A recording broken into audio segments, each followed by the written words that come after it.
So this is the story of a diary and the story of a man who kept a diary, and a reflection on why we care about such stories, about why history matters. Throughout this past summer and into the fall, American news outlets have filled our heads with stories about thousands of refugees streaming into Europe. A recent Wall Street Journal essayist called it one of the worst humanitarian disasters since the 1940s. We've seen pictures of refugees standing in endless lines in train stations in the open air, facing an unknown future at the mercy of government officials. Perhaps most poignantly, we've seen parents thrusting their children into danger. And we try to imagine the desperation that compels people to take such risks.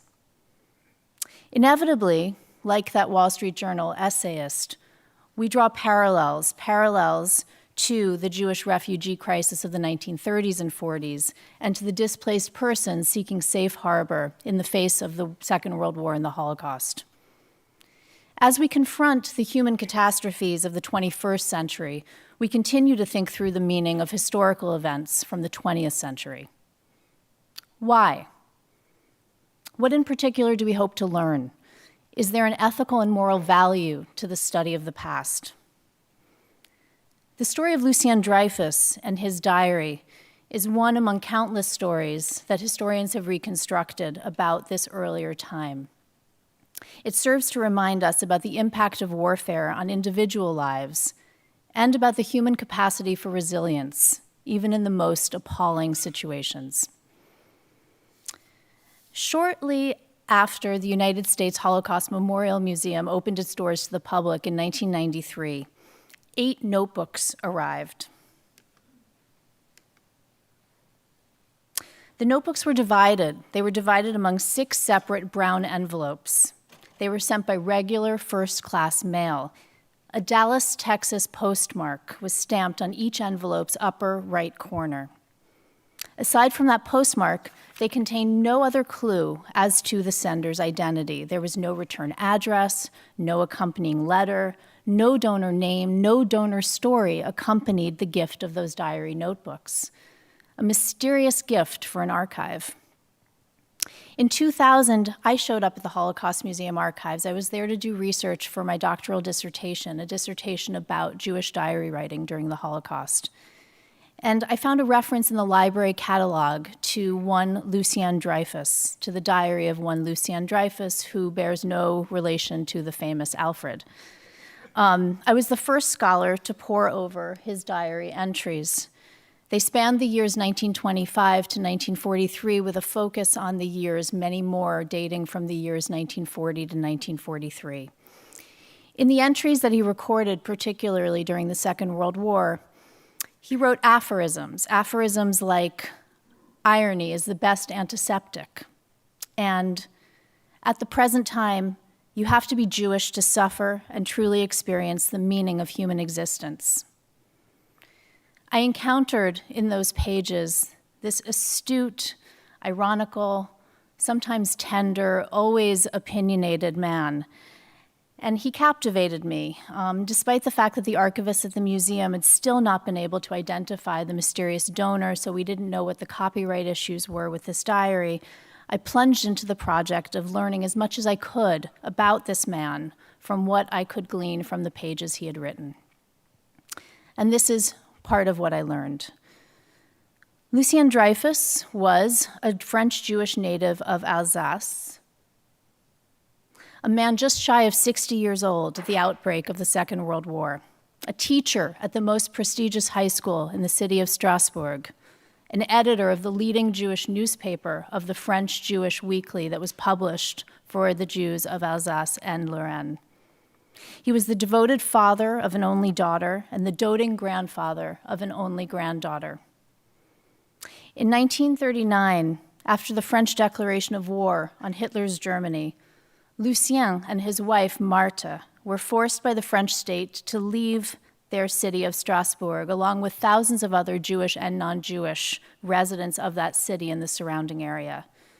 They were turned into refugees in their own country. The Dreyfuses found refuge in Nice on the Mediterranean coast in the south of France. Anti-Jewish laws prevented Lucien from resuming his teaching career and also prevented him from resuming his work as a newspaper editor. But he continued to write. He continued to record in the pages of his diary. He continued to record what were his trenchant reflections on the situation of French Jews under the Vichy regime. That's him. His daughter Mariette, his son-in-law, his granddaughter were rescued. American visas made it possible for them to escape France. They escaped in the spring of 1942, and they were able to establish lives in the United States. But Lucien and Marthe were not so lucky. This visa application was rejected. On September 24th, 1943, they were rounded up during an SS raid on a small Alpine village where they and a few dozen other Jewish families had sought refuge. They were deported and murdered in Auschwitz-Birkenau in November 1943, just 2 months later. Lucien Dreyfus's diary is one of hundreds salvaged from the wreckage of the Holocaust. For Dreyfus and for many other European Jews, diary writing was one response to living in the shadow of annihilation. These diarists came from different backgrounds, and they wrote diaries in different wartime contexts. They wrote in ghettos, they wrote in towns and cities where ghettos didn't exist. They wrote in hiding, in bunkers, in crawl spaces, in barns. I even found a diary that was written in an open field and preserved. A few were even able to record diaries in concentration and extermination camps. Through their diaries, Jewish men, women, and some children attempted to comprehend both the unimaginable genocide as it unfolded around them and the meaning of their own lives, of living, really, in this radically altered world. In addition, these diary writers sought to provide the future with a written testimony about the people and about the world that was in the process of being destroyed. Unlike Anne Frank's diary, most diaries penned by Jews during the Holocaust have remained unknown, unpublished, unread. Some were deposited in archives and libraries, others stashed away in attics and closets, but we have to assume that most were lost or destroyed. The multi-part journey that Lucien Dreyfus's diary traveled from Alsace to Nice to Dallas to Washington is typical of the extraordinary path necessary for these texts' survival. Dreyfus's diary offers readers an original reflection on the meaning of the persecution of European Jews as it was unfolding. First and foremost, for Dreyfus, France's capitulation to Germany and the failure of Western powers to help the Jews shattered his belief in the values of Western civilization. Hitler's success, he insisted, in his words, can only be explained by the complicity of the entire European bourgeoisie who shared his antipathies or exploited them. Decades earlier, Dreyfus had rejected his traditional Jewish upbringing, but now he turned to religious faith as his only source of solace. He proclaimed, quote, "All that's left, all that will be left, is the law, is Torah." Dreyfus believed that there existed a theological explanation for Jewish suffering, and his faith provided him with a way to respond to his entrapment. He wanted to die as a martyr. Dreyfus confided his critiques of European and Jewish society only to his diary. He expressed in his diary his worry that his views would put him at odds with the friends and acquaintances around him. As it turns out, and he never found out, his questioning Western civilization's values for failing to inspire more heroic actions to defend European Jews became central to post-war debates about the meaning of the Holocaust. Many Holocaust victims and survivors shared his sense of the betrayal of liberal, enlightened society. An important part of the drama, though, of reading his diary consists in watching him slowly interweave the scraps of news that reached him, scraps of news about what was happening to Jews across Europe, and we can trace how he began to grasp that broader situation. On the 23rd of August, 1943, he recorded, "The atmosphere in Nice is heavy, both from a hotter than normal heat spell and from the rumors that fill our heads of the arrest and sending away of foreigners to camps and to Germany, where they are being sent to work. It is impossible to know the details, but there are facts that justify people's apprehensions and contribute to the denigration of our country. Dreyfus listened to BBC reports about the murder of hundreds of thousands of Jews in Poland, and he drew on his knowledge of Hitler's pronouncements from over the years to conclude that the Germans intended to exterminate the Jews. Yet far from being shocked by such an eventuality, he held on to his conviction that contemporaneous developments were in keeping with the persecution that Jews had suffered, that Jews had endured in past centuries. Long before he faced the possibility of his own death, he had contemplated the martyr's legacy in Jewish history. He was drawn to that ideal. In 1931, he had recorded in an earlier entry that the hero is a person who has been the victim of some tremendous tragedy and has withstood his disgrace with courage. Dreyfus's admiration of religious martyrdom from before the war helped him to conceive of his own death as another instance of Jewish martyrdom. In an entry written, one of his very last, written just days before his arrest, he recorded, "Alarming rumors are spreading in Nice. People are being arrested in large numbers in the streets, in hotels, in the villas. It's the Germans, assisted by the French, who proceed without pity. We don't know what to do.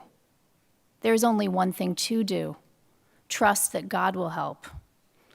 Still and all, I have lived past age 60, and my children will console themselves heroically that they had a martyr as a father." Dreyfus counted on his children's survival and thriving. His sense of the future, that his children were safe, that their lives were assured, and that through them he was leaving behind a lasting legacy, that helped to render the perpetuation of his own life less important. It also reinforced his belief in divine justice. He possessed no other choice for action than to determine his attitude toward death, and he responded with dignified resignation and faith. But Lucien Dreyfus's final great hope was that his daughter would know what had happened to him and to her mother.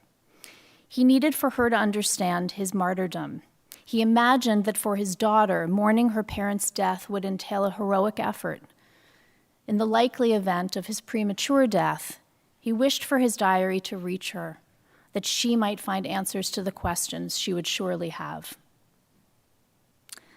I do not know if he succeeded in that goal, though I know he came very close.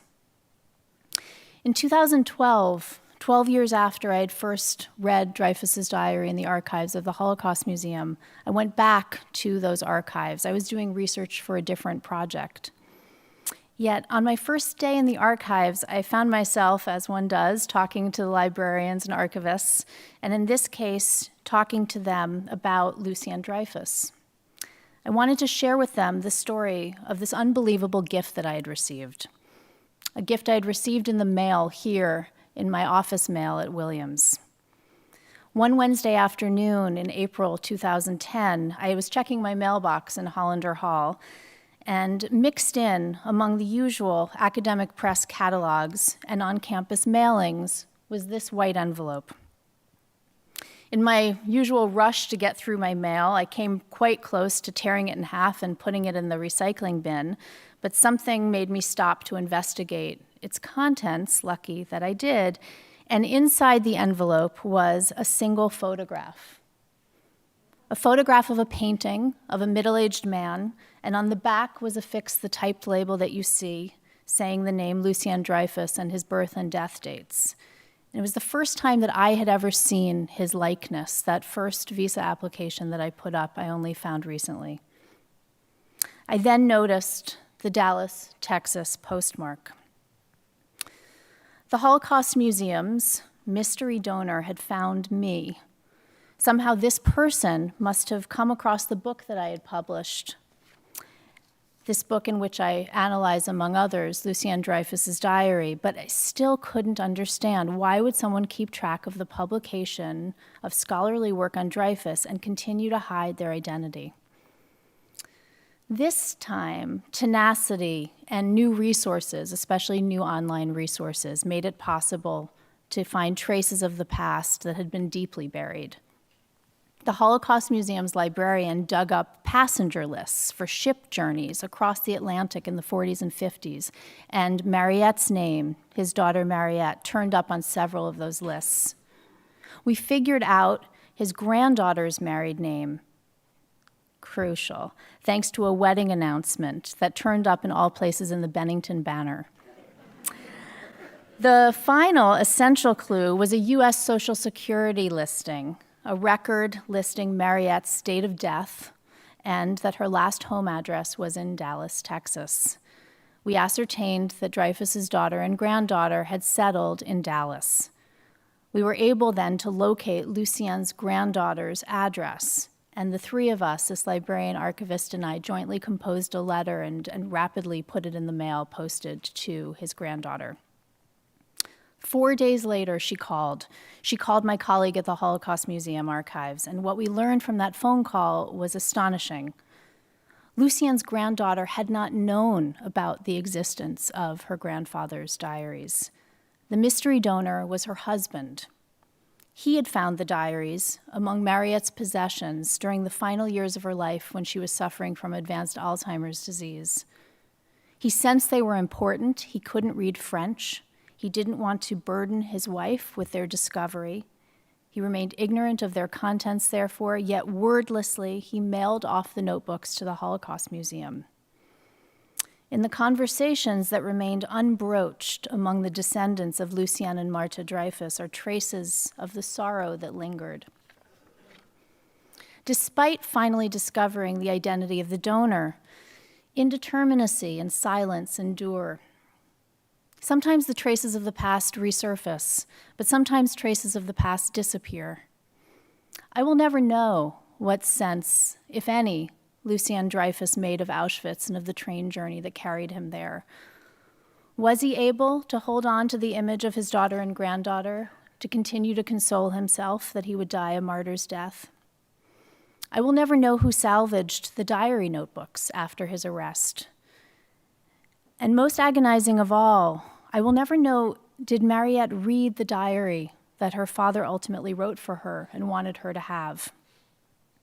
70 years later, Lucien Dreyfus's granddaughter continues to avoid reading her grandfather's diary. She wants to make it available for others to read, but for herself, she resists reading its pages. What I do know so clearly from Lucien Dreyfus's diary is about the pain of living as a refugee, trapped in a world that does not want you. I know that in such situations, some comfort may lie in visions of the future, in visions of children and grandchildren surviving into the future. And comfort may lie in religious faith. When the logic of war desecrates the logic of humanism, faith may be a main source of comfort. I, however, find that I can't give up on Western humanist values. In fact, I believe they call us to action. In a 1935 entry, Dreyfus wrote, "The torch of history sheds light on the path followed by humanity. Without it, we would not avoid any precipice, nor would we know how to find the river's ford." We have not avoided the precipice of the current refugee crisis and many others, but perhaps with hearts informed by history, hearts attuned to what it must be like to be living in the midst of that crisis, desperate to have faith in a future, perhaps we can find a way to ford this river. Thank you.